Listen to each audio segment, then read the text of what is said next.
Good day. The rubric behind the scenes of the Ukrainian authorities is back.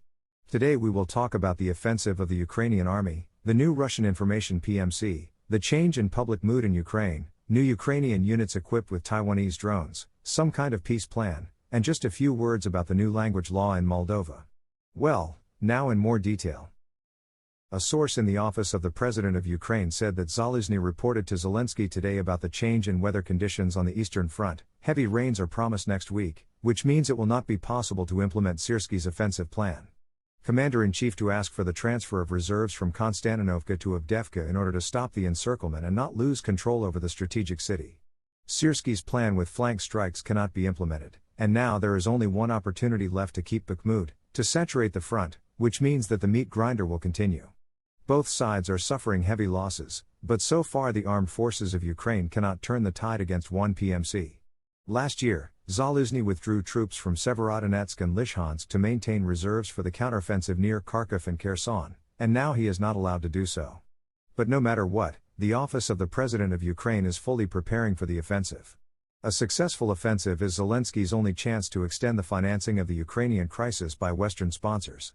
Our source reports that the situation in Bakhmut and Avdiivka is deteriorating, plus there is a risk of formation of a cauldron for the grouping of the armed forces of Ukraine in Seversk. At the headquarters, they discussed the feint that at the time of the fall of the cities in the Donbass, the armed forces of Ukraine would go on a massive offensive in the south, Kherson and Zaporizhia direction.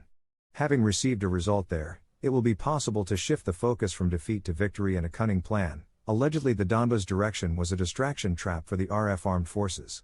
MI6 passed on intelligence to the office of the President that a private information company has been set up in Russia that is engaged in psychological operations in Ukraine and in the West. Its work takes into account the experience of PMCs.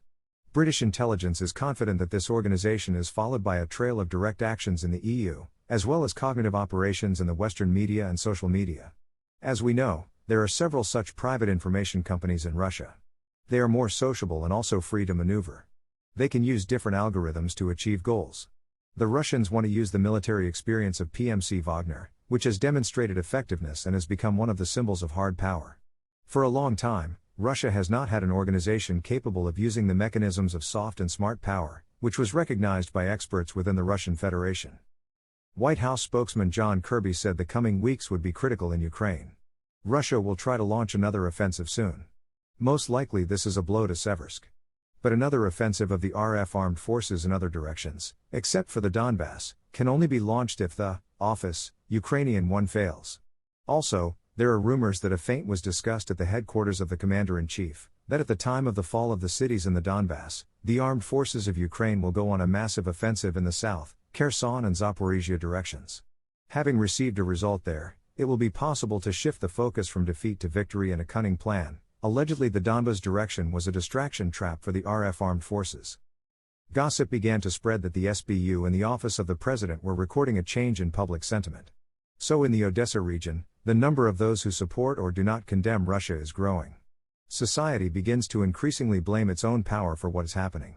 A bad trend, especially against the background of the fact that Western society is already tired of the Ukrainian crisis. Western society, are you tired? The General Staff is preparing shock companies in each brigade, which will allow each unit to independently use drones, which should provide the advantage of the armed forces of Ukraine on the battlefield. Separately, new brigades of the Ministry of Internal Affairs are being equipped, which receive strike UAVs from the West and will take part in the Battle of the Sea of Azov. Whole flight schools have now been created, where instructors with combat experience teach how to properly use reconnaissance and combat drones in order to inflict maximum damage during an attack.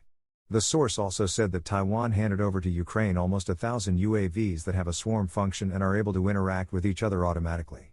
The General Staff is going to use them in the counteroffensive on the Crimea in order to cause the effect of surprise, panic in the enemy.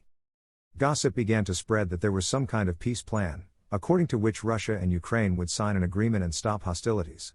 The essence of the peace agreement is the freezing of the conflict, but Ukraine refuses the Donbass and Crimea, as well as the new territories, but at the same time receives money from the Kremlin. Russia will agree that all the arrested deposits in Western banks are transferred to Kyiv for restoration. The West has warned that Zelensky has one chance to improve his position, or he will be forced to agree to peace agreements. Moldovan President Maia Sandu has signed a law that recognizes Romanian instead of Moldovan as the official language of the country. It's about as if Zelensky renamed the Ukrainian language into Russian. On this I say goodbye to you, until we meet again.